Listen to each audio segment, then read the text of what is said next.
The night Minjun Park chose his date for his brother's wedding, he didn't pick a model, a social media influencer, or the daughter of a political ally. He walked into the sterile, high-tech kitchen of his fortified estate and pointed a manicured finger directly at the maid. Amara Okafor froze with a polishing cloth in one hand and a crystal glass in the other, unsure if she had heard him correctly or if the exhaustion of a 16-hour shift was finally causing her to hallucinate. Every muscle in her body locked tight. Every thought vanished from her mind, leaving only a static hum of panic. Minjun Park never joked. He was a man who commanded the city's underworld with a whisper, the most feared Korean Mafia boss in the state. He never smiled, he never made small talk with the staff, and he certainly never repeated himself. The mansion was silent, save for the rhythmic, heavy thud of security boots patrolling the marble hallways outside. It was almost midnight. Amara was finishing her last shift, trying to stay unnoticed the way she always did. She liked blending into the background. She liked being invisible because invisibility meant safety. But tonight, invisibility was impossible. Minjun stood in the doorway, framing himself against the dark corridor like a portrait of lethal elegance. He was still wearing the signature attire that struck fear into his enemies, a perfectly tailored black Mafia suit that hugged his broad shoulders and a crisp, white collared shirt that seemed to glow under the kitchen lights. His sleeves were rolled up to his elbows, revealing strong forearms and a silver watch that probably cost more than the entire neighborhood she grew up in. His raven black hair was slightly messy, a rare sign of a long day, but his jaw was tense, and his dark, almond-shaped eyes were fixed on her with a strange, calculating intensity she had never seen on his face before. "Sir," Amara whispered, her voice failing to rise above the hum of the refrigerator. She quickly lowered her gaze, staring at his polished black shoes. He studied her as if making a strategic decision that could not be undone, his eyes analyzing her posture, her fear, and her stillness. He took a step forward, the sound of his dress shoe hitting the tile echoing like a gunshot in the quiet room. "You," he repeated, his voice deep and vibrating with authority. "You are coming with me to my brother's wedding." Her throat tightened so painfully she thought she might choke. She had been cleaning the granite counters, her hair tied back in a severe, practical bun, her gray uniform wrinkled from long hours of scrubbing, her hands smelling faintly of lemon detergent and bleach. She should not even be in the same room with him, much less involved in his personal life. She placed the glass on the counter with trembling care, terrified that if she dropped it, the sound would shatter her life. I think you're mistaken, Mr. Park. I'm just the help." Kai, Minjun's right-hand man and chief of security, was standing in the shadows behind him, arms crossed over his chest, his expression unreadable. But even Kai, who had seen Minjun order hits and dismantle corporations, looked shocked. His eyebrows were raised high, his eyes darting between his boss and the terrified maid. Minjun stepped fully into the kitchen, closing the distance between them until he was looming over her. The scent of expensive cologne, tobacco, and rain invaded her senses. "I am not mistaken." Amara swallowed hard, forcing herself to look up. "Why me?" His gaze swept over her slowly. It wasn't a look of desire, at least not yet. It was a look of assessment. He was looking at her the way a general looks at a soldier before a battle. She felt exposed, even though she was covered from neck to knee in a shapeless uniform. "Every woman who wants to be on my arm," he said, his voice dropping to a low rumble, "has an agenda. They see the Korean Mafia boss. They see the money, the influence, the danger. They want to be close to the fire." He paused, his eyes narrowing slightly. "You don't want anything from me. Not money, not power, not my name.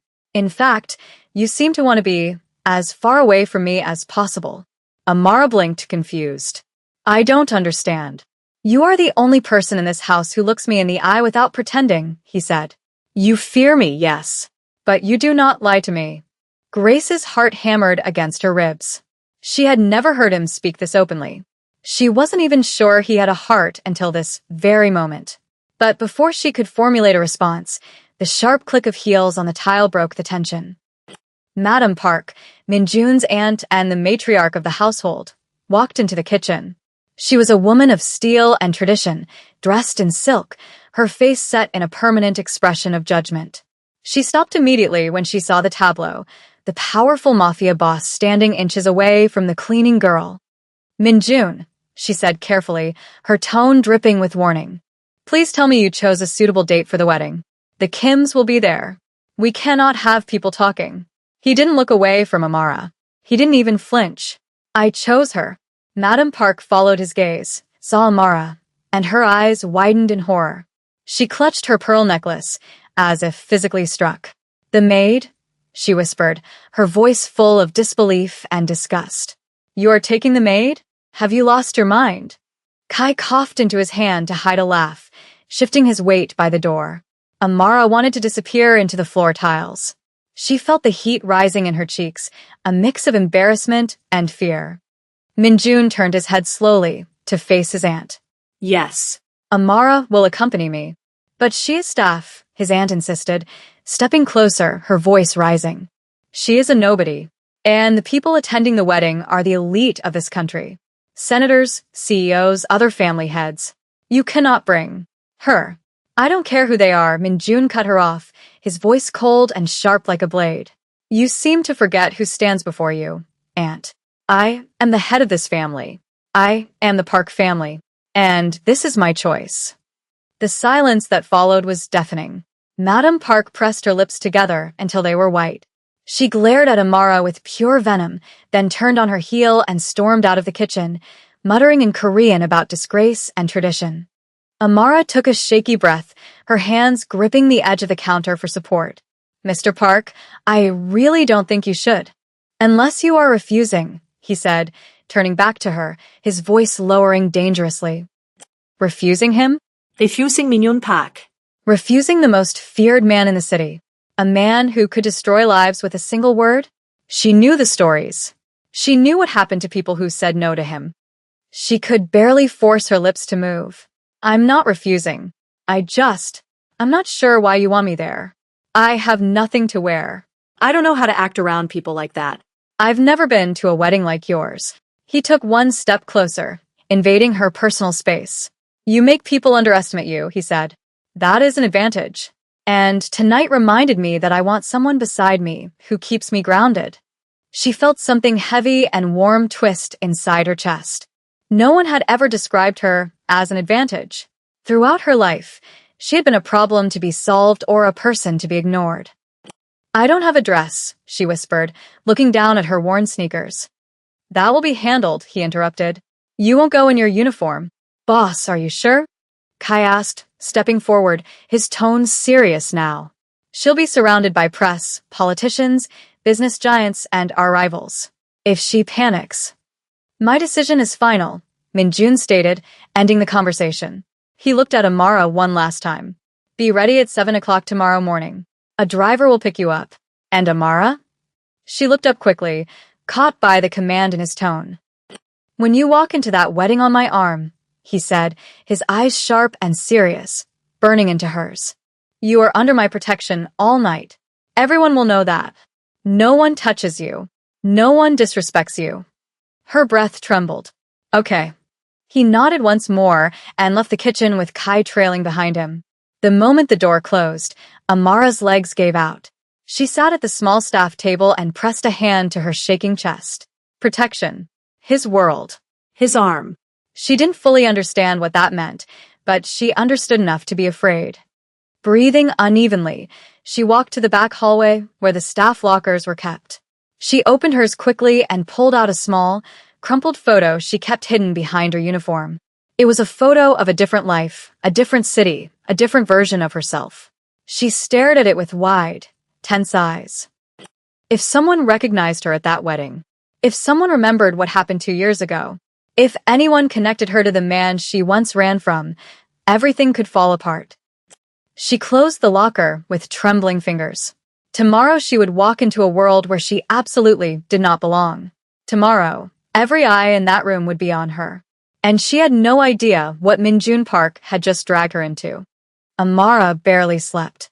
Every time she closed her eyes, she saw Minjun standing in the kitchen doorway, his voice echoing in her head.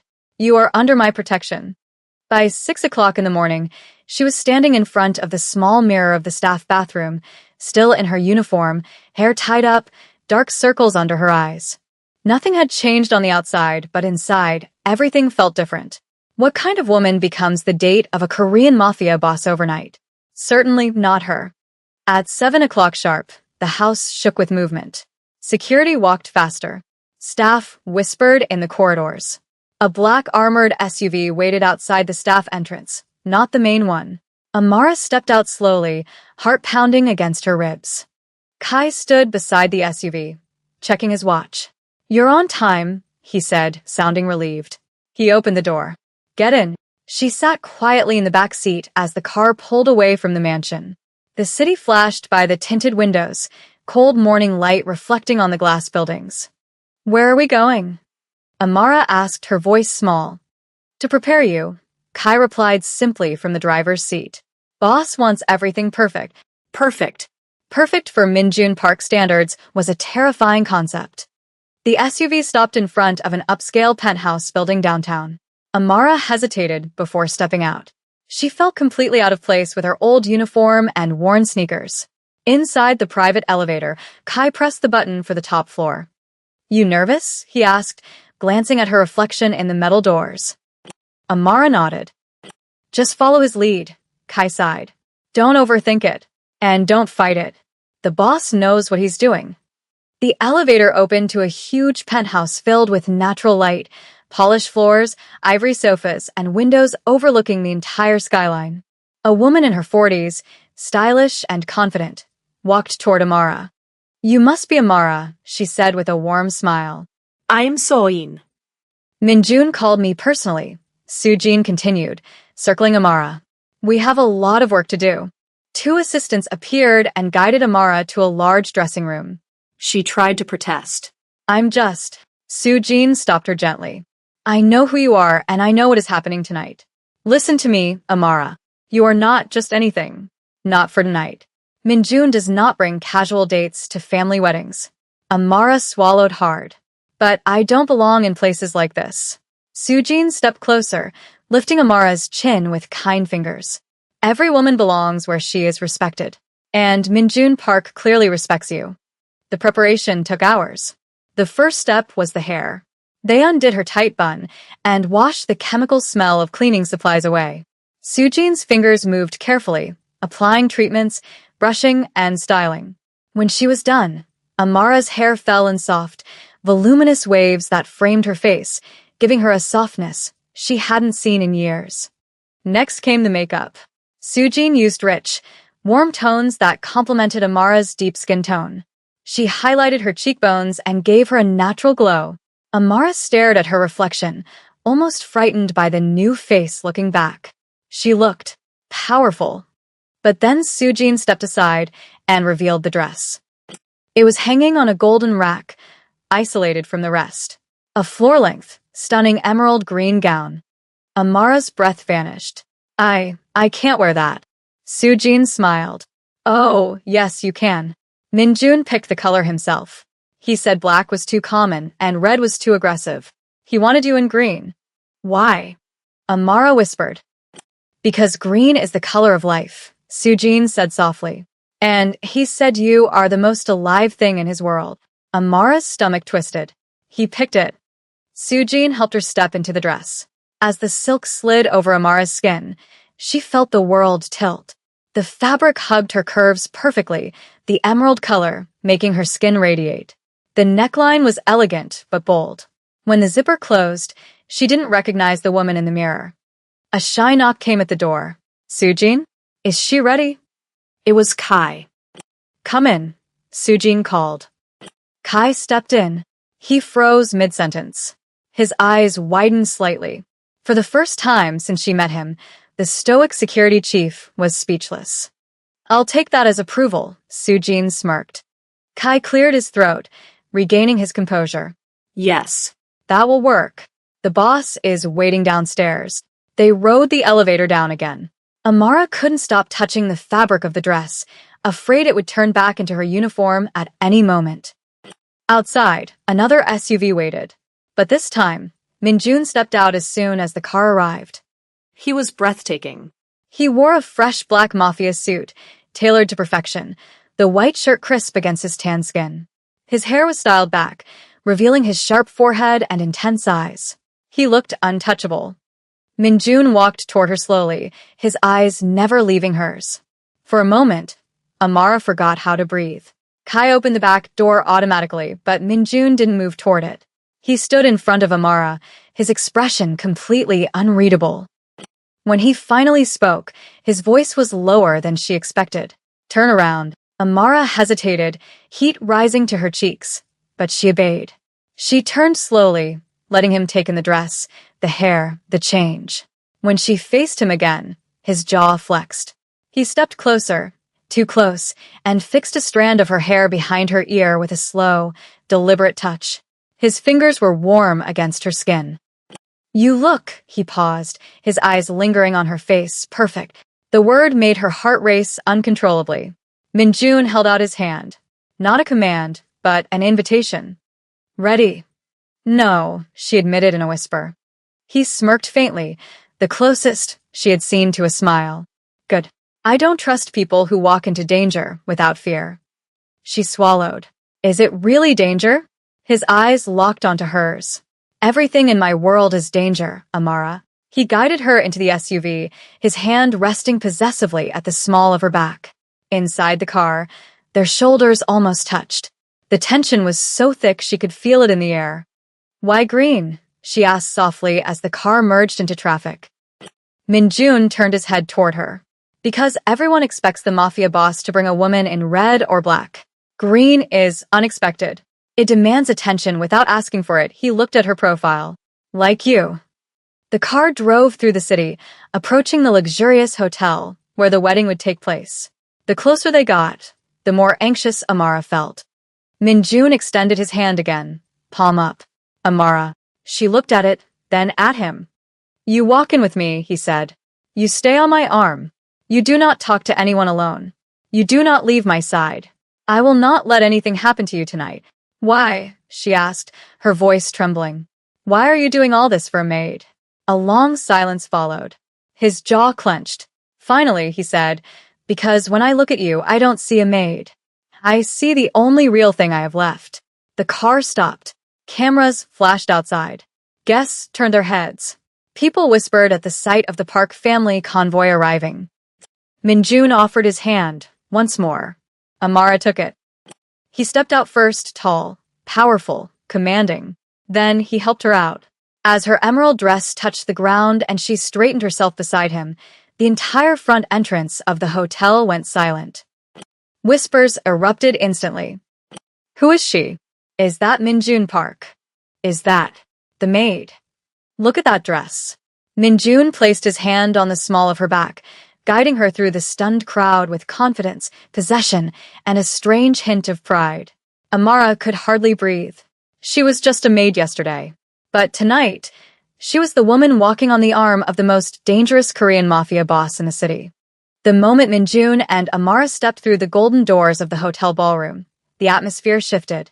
A long velvet carpet stretched across the floor. Crystal chandeliers hung from above, like diamonds. Security guards in black stood along the walls, blending into the shadows. Guests in expensive suits and glittering gowns turned toward the entrance, and every single one of them stared at her. Amara felt exposed, almost fragile. But Minjun's hand remained firm on her back, a constant reminder of his promise. He didn't rush. He walked proudly beside her. A man in a navy suit leaned toward his date and whispered, not quietly enough, Is that the cleaning girl from the Park mansion? Amara tried to look forward, pretending she didn't hear, but Minjun slowed his pace just enough to glance at the man. One look. Cold, sharp, lethal. The man instantly straightened in fear, his face draining of color, and looked away. Don't listen to them, Minjun murmured near her ear. I'm trying, she whispered. My knees are shaking. Lean on me, he said. I can handle the weight. They reached the center of the ballroom. Minjun's brother, Jae-wha, spotted them. Jae-wha broke into a wide grin, walking toward them with open arms. Hyung, he called out. He hugged Minjun quickly, then stepped back and looked at Amara. His jaw dropped. Wow. Is this Is this who I think it is? Amara blushed. I, Joa. Jaewa blinked, then laughed, clapping Minjun on the shoulder. You really know how to shock a room, brother. Amara, you look incredible. Truly. Thank you, she said, her voice small. This is all very overwhelming. Oh, trust me, Jaewa laughed. Everything about our family is overwhelming. Just ignore the old vultures. Minjun guided her further into the room. Wherever they walked, the crowd split in two, unsure whether to greet the Mafia boss or avoid him. Some men tried to impress him with business talk. Some women tried to flirt with him, ignoring Amara entirely. But Minjun barely acknowledged anyone.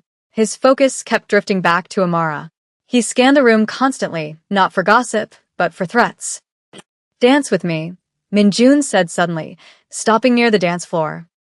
I don't know how to dance to this music, Amara panicked. Follow me, he said, pulling her gently into the crowd. He placed one hand on her waist, pulling her closer than she expected. Her breath hitched. He took her other hand in his. They moved slowly to the music. Look at me, he commanded softly. Don't look at them. So she did. And suddenly, the room blurred. He moved with certainty, leading her with minimal effort. See, he said quietly. You're doing fine. I feel like I'm dreaming, she whispered. If this is a dream, Minjun said, his dark eyes searching hers, then I do not wish to wake up. Amara felt a blush creep up her neck. For a moment, just a moment, she forgot about the danger. She forgot about the Mafia. She just saw a man who made her feel safe. But then, looking over his shoulder, her blood ran cold. Standing alone by the bar was a man. He wasn't drinking. He wasn't talking. He was watching her. He had a scar above his eyebrow and a look of predatory recognition on his face. Amara's chest tightened. Her breath stopped. It couldn't be. No, not here. Not tonight. Minjun instantly felt the shift in her body. His hand tightened on her waist. What is it? I think someone is looking at me, she stammered. Everyone is looking at you, Amara. Not like this, she whispered, terrified. Minjun, look by the bar. Minjun turned subtly, spinning her in the dance, so he could see.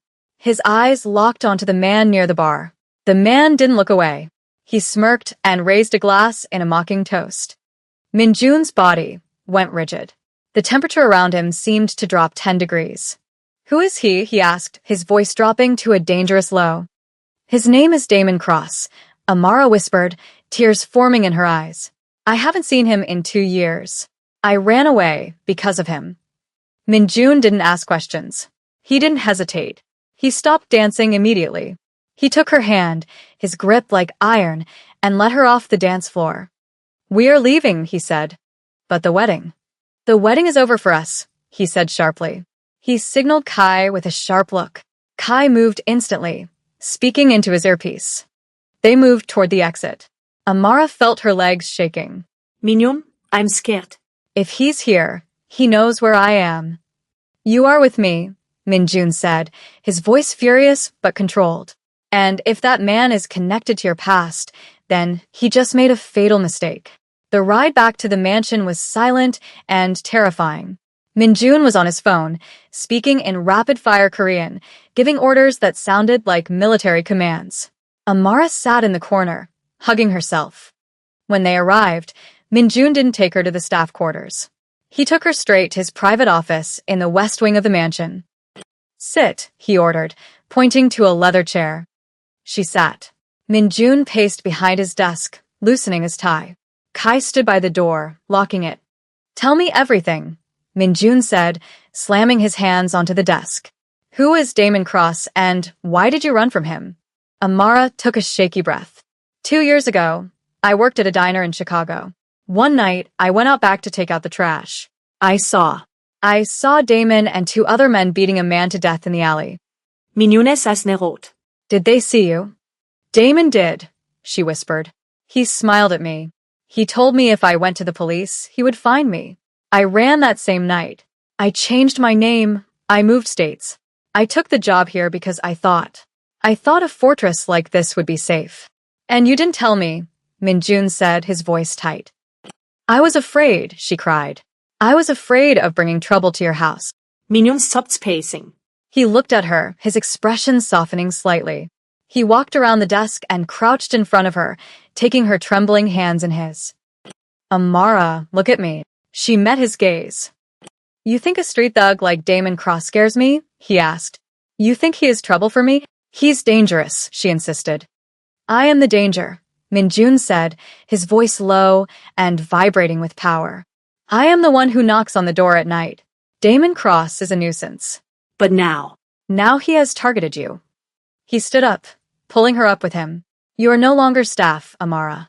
You are under my personal protection. You will stay in the guest room in my wing. You do not leave this house without me. Do you understand?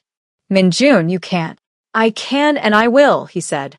Because whether you like it or not, you belong to me now. The next morning, the threat escalated. A package was delivered to the main gate. Inside was a phone. It rang as soon as Kai brought it to the office. Minjun put it on speaker. Hello, Park. Damon's voice sneered through the speaker. Nice party last night. You have 5 seconds to explain why you are still breathing in my city, Minjun said calmly. Damon laughed. I want the girl. She's a loose end. She saw things that can put me away. Hand her over, and I leave your business alone. Keep her, and I start releasing information about your operations to the feds. I know about the shipment coming in next week. Amara gasped, covering her mouth. Damon had leverage. You are threatening me? Minjun asked, sounding almost bored. I'm making a deal, Damon said. Meet me at the old docks at midnight. Bring the girl, or I burn your empire down. The line went dead. Minjun stared at the phone. Kai looked at him. Boss, if he knows about the shipment. He knows nothing, Minjun said. He is bluffing. I have to go, Amara said, her voice shaking. I can't let him hurt you. Minjun turned to her, his eyes blazing. You are not going anywhere. He wants me, she yelled. If I go, he leaves you alone. If you go, he kills you, Minjun shouted back. And I will not allow that. Why? She asked, tears streaming down her face. Why do you care so much? I'm just a maid. Minjun closed the distance between them in 2 strides. He grabbed her shoulders, his grip desperate. Because you are the only person who makes me feel human, he confessed, his voice raw. Because when I walked into that kitchen, I didn't see a maid. I saw the woman I want to wake up next to. I saw the woman I want to protect. Amara stared at him, stunned. We are going to the docks, Minjun said, regaining his composure. But we are not going to surrender. We are going to end this. The docks were dark and smelled of salt and rust. 3 black SUVs rolled into the open space. Minjun stepped out, flanked by Kai and 6 other guards. He wore a tactical vest over his white shirt. He opened the back door and helped Amara out. She was wearing a bulletproof vest under a jacket. Stay behind me, he ordered. Damon Cross stood under a flickering streetlight with 4 of his own men. He grinned when he saw them. Smart choice, Park, Damon called out. Send her over. Minjun stepped forward, shielding Amara with his body. I am not here to trade. Damon frowned. Then why are you here? To give you a choice, Minjun said. You leave this city right now or you die here. Damon laughed, pulling a gun from his waistband. I have the leverage, Park. I have the info. You have nothing, Minjun said. He snapped his fingers. Suddenly, floodlights from the surrounding cranes turned on, blinding Damon and his men. Red laser dots appeared on their chests. Minjun's snipers were everywhere. You are playing checkers, Minjun said coldly. I am playing chess. I own these docks. I own the police captain you thought you were bribing. And I own the ground you are standing on. Damon's face went pale. He looked around, realizing he was completely surrounded. And as for the evidence against you, Minjun continued, pulling out his own phone. My team hacked your cloud storage an hour ago. We found the video of the murder. It has already been sent to the FBI anonymously. They are on their way to your safe house right now. Damon dropped his gun. His men raised their hands. It's over, Minjun said. Get out of my sight. If I ever see you near her again, there will be no police. Only me. Damon scrambled into his car with his men and sped away, defeated. Amara let out a sob of relief. Minjun turned to her immediately, the cold mask falling away. He pulled her into his arms, burying his face in her neck. "You're safe," he whispered. "I told you, you're safe." Back at the mansion, the adrenaline faded, leaving only exhaustion and a strange, electric tension. They stood in the middle of Minjun's bedroom. "You saved my life," Amara said softly. "You risked everything." "I risked nothing that mattered more than you," he replied. He took off his jacket and tossed it on a chair. He looked at her, really looked at her. "Amara," he said, "I cannot go back to how things were. I cannot have you cleaning my kitchen while I sit in this office, wanting you." "I don't want to go back either," she admitted, stepping closer. "I am a dangerous man," he warned. "My life is not easy. There will be other enemies. There will be other nights like this." "I know," she said. She reached out and took his hand, her dark skin contrasting against his. "But I don't want to be safe if it means being without you." Minjun exhaled, a sound of pure relief. He cupped her face with both hands. Then stay. "Not as my maid, as my partner, as my love." "Yes," she whispered. He kissed her then. It wasn't a tentative kiss, it was a claiming. It was deep and passionate, full of all the words he couldn't say. The Korean Mafia boss, the man who never smiled, the man who feared nothing, had fallen. And he had fallen hard. As they stood there, wrapped in each other's arms, Amara realized that the green dress wasn't a costume. It was the beginning of her new life. A life where she wasn't invisible. A life where she was loved by the most dangerous man in the world, and for the first time, she wasn't afraid. This story reminds us that love often arrives in the most unexpected forms, and that true strength is not just about wielding power, but about knowing when to protect those who are vulnerable.